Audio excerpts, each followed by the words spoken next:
با به دست آوردن استقلالیت کشور توجه حکومت جمهوری تاجیکستان خاصه پیشوای معظم ملت برای تربیت کردن کادرهای بالیاقت روانه کرده شده بود.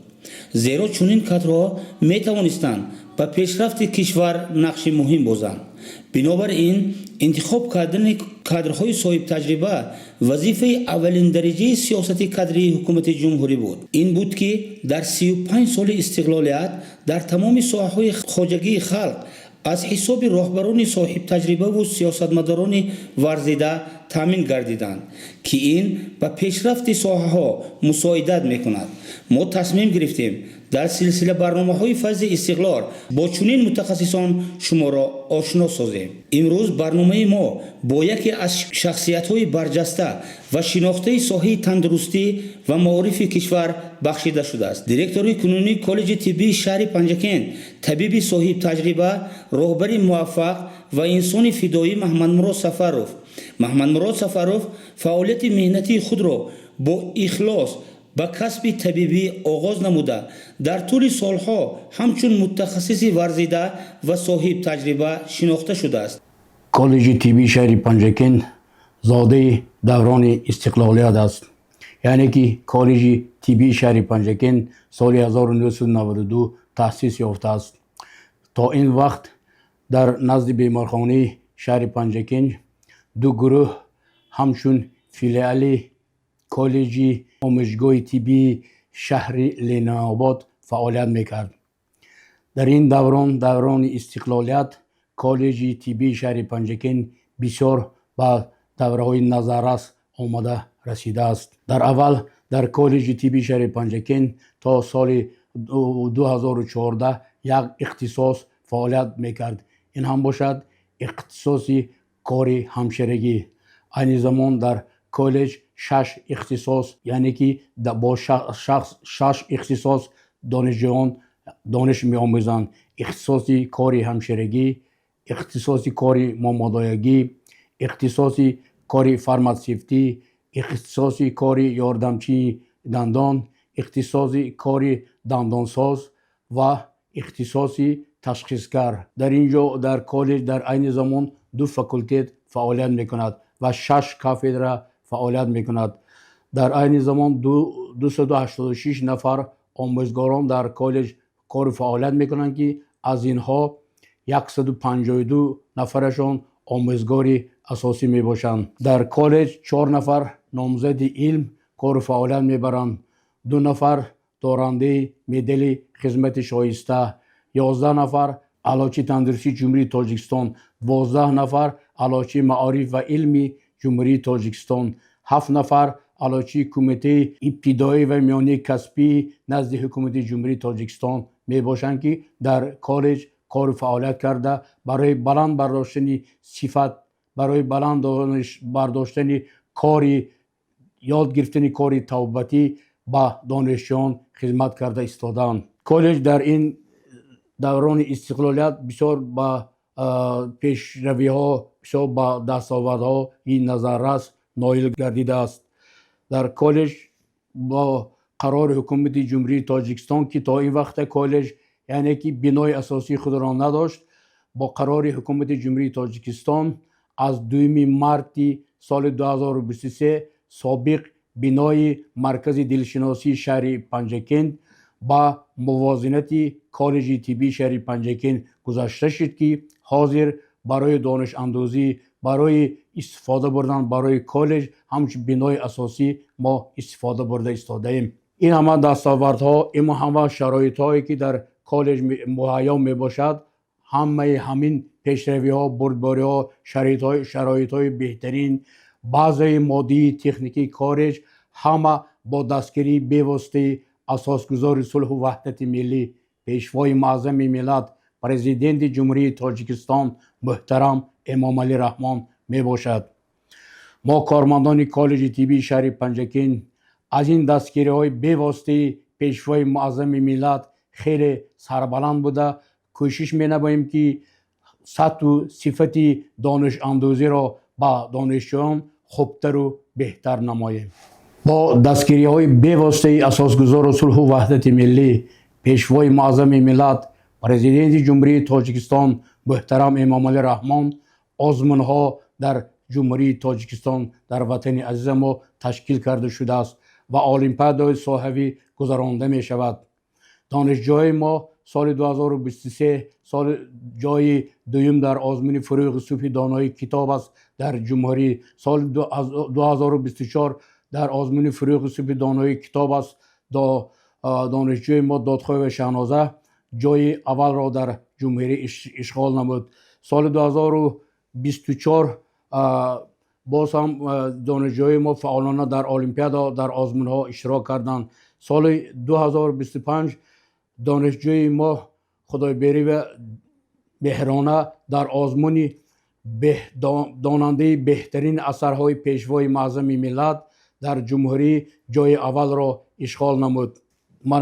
آخر ماه اپریل 28 29 اپریل المپیاد فنهای تخصصی در وزارت تندرستی و حفظ اجتماعی اهالی جمهوری تاجیکستان گذرانده شد که از روی کار همشرگی دانشجوی ما عبداللهزاده مهرانه سازوار جای سوم گرفت. در المپیاد سوم و یکمی که در کمیته ابتدایی و میانه کسبی نزد حکومت جمهوری تاجیکستان برگزار گردید، دانشجویان ما فن متماتیک سازوار جای سوم، از فن بیولوژی سازوار جای دوم و از فن زبان روسی سازوار جای افتخاری گشتند. این همه بردباری‌ها، این همه موفقیت‌ها، این همه خدمت‌ها و دستگیری‌های بی‌واسطه اساسگزار صلح و وحدت ملی پیشوای معظم ملت پرزیدنت جمهوری تاجیکستان محترم امامعلی رحمان می باشد. ما باید شب و روز مهنت کرده باز هم خدمت را بهتر کرده دانش اندوزی دانشجویان را بهتر کنیم که آینده در جامعه در بیمارخانه ها در مرکزهای سلامتی همچون همشیره همچون برادری تیپ شده کار و فعالیت کرده با صفتی بلند به اهالی به خلق وطن ما خدمت نمایند. او با دانش عمیق، ملکه بلند کسبی و مناسبت انسان پرورانش توانسته است در دل صدها بیماران جایگاه خاص پیدا نماید. فعالیت طبابتی او همیشه به حفظ سلامتی مردم و بلند برداشتن صفت خدمت رسانی طبی روانه گردیده است. به عهده گرفتن وظیفه راهبری کالج طبی شهر پنجکن در فعالیت مؤسسه مرحله نو رشد آغاز گردید. زیر راهبری او زمینه مادی، تکنیکی تعلیمگاه تکمیل یافته، سینخانه ها، کابینت های فنی، آزمایشگاه، درسگاه های کامپیوتری با تجهیزات معاصر تامین کرده شدند. استمیان نورگل هستم، متخصص پیشبر در شعبه تعلیم مؤسسه دولتی تعلیمی کالج طبی شهر پنجکن. امروز من همچون یک نماینده نسل جوان با قلب پر از افتخار و محبت به اندازه درباره نعمت بزرگ چون استقلالیت سخن میگویم. استقلالیت برای من تنها یک کلمه عادی نیست. استقلالیت این سرنوشت، شرف و آرمان ملت است. استقلالیت این آزادی فکر است. استقلالیت این آزادی زندگی است. استقلالیت این میوه تلاش و زحمت ها و قهرمانی های گذشتگان ماست که برای آزادی مبارزه نمودند تا ما امروز در چنین فضای صلح و آرامی عمر به سر بریم. در آستانه 35 سالگی استقلالیت ما جوانان با احساس بلند سپاسگزاری ابراز می نماییم که جواباً به این همه غمخواری های اساسگزار صلح و وحدت ملی پیشوای ملت پرزیدنت جمهوری تاجیکستان محترم امامعلی رحمان بیشتر تحصیل نماییم، بیشتر کوشش نماییم تا سزاوار نام جوان تاجیک باشیم. بگذار استقلالیت برای ما تنها جشن نباشد بلکه راهنمای زندگی گردد. رسد سفت وطنداری زساز مهر رحمانی. خدایا جمع ما را حفظ بنما از پریشانی. علاب جنگ را خاموش رود رحم و فهمش کرد. جهانی شد ز صلحش آبروی توجیکستانی. محیط تعلیمی بهتر گردیده برای دانشجویان شرایط مساعد آموزش فراهم آورده شده است. وطن ای آتش مهری که در دل نیست خاموشی، که هر بار تو را در شعله بیدار دریابم، بسانی چهره دلدار تو را در خنده اطفال دریابم. استقلالیت بزرگترین نعمت است که با جان فدایی های خلق تاجیک به دست آمده است. ما جوانان افتخار از آن می نماییم که در چنین سرزمین آباد و آسوده و آرام عمر به سر می بریم، کار و فعالیت می نماییم. البته این همه از جانگدازی ها و قهرمانی های فرزانه ملت پیشوای معظم ما محترم امام علی رحمان است. من میناداری خود و میناداری کل مردم شرفمند تاجیک را به آن کس می رسانم. ای جناب پیروی بر سنت پیغمبری، سایه حق در زمینی و ذی لطف اکبری، جان خود بر کف گرفتی در زمان مشکلی، پیشوای ملتی امن و امان کشوری. گر قدم هایت به جای مینی گلگون شود، فیض و نعمت های خانش همچنین افزون شود. نونهال وحدت ما را شناندی بر زمین، تا که هر بدخواه ملت از وطن بیرون شود. قهرمانی تو را از رستم دستان بود، همچنین تیمور ملیک و علی سامان بود. جان تو رفشنگری شام شبستان می کند، نام تو لایق نام و لایق دوران بود. بنده یونس‌زاده انیسه هستم، دانشجوی کورس یکی مؤسسه تعلیمی کالج طبی تاجیکستان. میکنم شکر کم و بسیاری تو، میکنم شکرانه از آزرم و از آزار تو. از تو من ثروت نمیخواهم، وطن هستی بس است، با خس و خارت برابر زندگی کردن بس است. استقلالیت دولتی جمهوری تاجیکستان یکی از دستاوردهای مهمترین تاریخ تاجیک است. آن به خلق تاجیک امکان داد که راه رشد خود را مستقلانه انتخاب نمایند و فرهنگی خود را احیا و حفظ گردانند. همچون یک جوان دوران صاحب استقلال شکر میکنم که در وطن آزاد و آباد زندگی دارم و آرزوهایم آزادند. ما امروز امکان تحصیل، رشد و زحمت به ملت را داریم. پرچم ما بلند است و نام ملت پر افتخار. ما جوانان باید این نعمت بزرگ را حفظ نماییم. با دانش، زحمت و صداقت وطن را آباد سازیم. توجه مخصوص به رشد کتابخانه روانه گردیده، فوند آن با ابیات تعلیمی متدی و علمی غنی گردانده شده است. وطن در چشمه مهرت دلم را شستشو کردم، ز قلب پاک بختی بیگزندت آرزو کردم. اگر چشمم برویت خیره شد امروز معذورم، بسا شبهای غربت اختران را جستجو کردم. السلام علیکم، عبدالله‌زاده مفزونه هستم، دانشجوی کورس سیوم مؤسسه دولتی تعلیمی کالج طبی شهر پنجکند.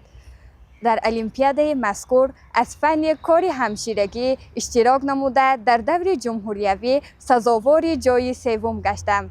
سراول سپاسگزاری خود را به اساسگزار صلح و وحدت ملی، پیشوای ملت، پرزیدنت جمهوری تاجیکستان محترم امام علی رحمان و بعد از آن به دیرکتور کالج طبی شهر پنجکند سفروف محمد مراد میرزایویچ و به آموزگارانم که برای تیار نمودن المپیاد به من یاری رسانیدند، نار و ناظره، باباخان و اینچنین حیدر و مرادقلوف صالح جان سپاسگزاری خود را میرسانم. من استنزاده مهرانه، دانشجوی کورس 3 کالج طبی شهر پنجکند، در المپیاد جمهوریوی از فن بیولوژی اشتراک نموده در بین 87 کالج جای دوم را اشغال کردم. سراول سپاس خود را به پیشوای معظم ملت، اساسگزار صلح و وحدت ملی محترم امام علی رحمان و بعد به دیرکتور مؤسسه سفروف محمد مراد و باز به یک قطار استادانم از جمله یحیی زبیدالله، حیدر و مطلوبه، نرزقل و شاعره و برخی از دیگران میرسانم. من جبار و سنگیناش دانشجوی کورس 3 کالج طبی شهری پنجکن می باشم. من در المپیاد جمهوری اشتراک کرده از فن متماتیک سزاوار جای سوم گردیدم. اظهار سپاس خود را به پیشوای معظم ملت می رسانم که چنین آزمون ها را برای ما دانشجویان برگزار میکنند که ما دانش خود را نشان میدهیم. این چنین میناداری خود را به دیرکتور کالجمان می رسانم. من شریفه و شکرانه دانشجوی کورس دوم کالج طبی شهر پنجکن می باشم. من در المپیاد جمهوری از فن روسی سزاوار جای افتخاری گشتم و من بعد کوشش میکنم که سزاوار جایهای یکم گردم. اظهار سپاسم را به پیشوای معظم ملت پرزیدنت جمهوری تاجیکستان محترم امام علی رحمان و دیرکتور مؤسسه سفرов محمد مراد میرسانم که به ما چنین آزمون ها را تشکیل کردند. قرائتخانه با جایهای نشست کافی مهیا بوده امکانیت فراهم می آورد که دانشجویان با آموزش مستقلانه مشغول شوند و دانش خود را تکمیل دهند. من همرازاده آمینه دانشجوی کورس 1 کالج طبی شهری پنجکن می باشم و طی 1 سال است که در اینجا تحصیل می کنم. به ما از فن کاری همشیرگی معلمه ولیه و درس می دهند و در طی این سال که من در اینجا تحصیل می کنم معلمه تمام نازکایی که برای ما در این فن لازم است را آموزنده ایستادند و ما دانشجویان کوشش می نماییم که آن نازکایی که برای آینده به ما لازم است را از خود کنیم و به خلق و ملت خود صادقانه خدمت نماییم. من رحمت و ریحانه هستم دانشجوی کورس 1 کالج طبی شهر پنجکن. من 1 سال است که در اینجا تحصیل میکنم و به ما ولی و امیده از فن کار همشیرگی درس میدهند. معلم تمام نازکای این فن است که به ما در کار است به ما می‌آموزانند و ما کوشش میکنیم که این نازکی ها را آموخته و صادقانه به دولت ملت خود خدمت کنیم. یکی از سمسای افضلیت‌ناک فعالیت محمد مراد سفرov تربیه متخصصان جوان بلند اختصاص می باشد. او همیشه تاکید می نماید که طبیب باید نه تنها دارای دانش نظری بلکه صاحب ملکه عملی، اخلاقی حمیده و حس بلند مسئولیت باشد. من ناروه شهنازه آموزگاری کالج طبی شهر پنجکن. طول 7 سال می شود که در همین کالج به حیث آموزگار کار و فعالیت میکنم. از فن تکنولوژی اینفورماسیونی در کالج طبی درس میگویم. خیلی که به همگان معلوم است پیشوای معظم ملت سالهای اخیر توجه بسیار خاصه و زیاد دارند در همین فن، در همین اختصاص. یعنی که ما دانشجویانی که آماده می‌سازیم باید که غیر از فن اختصاصی خودشان باید که همین فن باید که دانسته چی کنند، با آن سر و کار کردن توانند. یعنی که با کامپیوتر با همین فنی که غیر اختصاصی اینا است باید که کار کردن یا اینکه استفاده بردن از عهده‌اش برای کار و آموختن آموزگاران ما زیاد تلاش خودمون را میکنیم برای آنکه در آینده همه جا به واخوردنشان ممکن. به همین مقصد در روند تعلیم به تجربه آموزی و رشد قابلیت کسبی دانشجویان دقت جدی داده می شود. من شریفی ستاره عین حال در کورس دوم در شهر پنجکن در کالج طبی تحصیل می نمایم. ما از آموزگارمون نور و شهنازه خیلی راضی هستیم که ما رو در ساحه تکنولوژی و تکنولوژی اینفورماسیونی ما رو دستگیری میکنن، با ما علم های خودشون رو میآموزن. چنانه که پیشوای ملت میگویند ساحه تکنولوژی و کامپیوتر برای هر یک جوانان خیلی لازم باشد، چون که در سالهای اخیر تکنولوژی خیلی پیشرفت کرده ایستاده است. ما در این ساحه خیلی معلومات фаъолиятҳои бисёрро аз худ кардем ва ба ҷавонон низ ман мегӯям ки бояд хонанд ва дар соҳаи технология соҳаи худашонро гузоранд. امروز خطکنندگان کالج در مؤسسه‌های گوناگون طبی فعالیت نموده در حفظ سلامتی جامعه سهم ارزنده می‌گذارند. نتیجه‌های تعلیم سال از سال بهتر گردیده شماره دانشجویان اعلیخوان می‌افزاید. محمد مراد سفروف همچون راهبر دوراندیش و نوآور پیوسته برای رشد مؤسسه بلند برداشتن سطح تعلیم و آماده نمودن متخصصان رقابت‌پذیر سعی و تلاش می‌نماید. با چنین شخصیت‌های فداکار ساحه تندرستی رشد یافته جامعه با آینده سالم و درخشان راهنمون می‌گردد.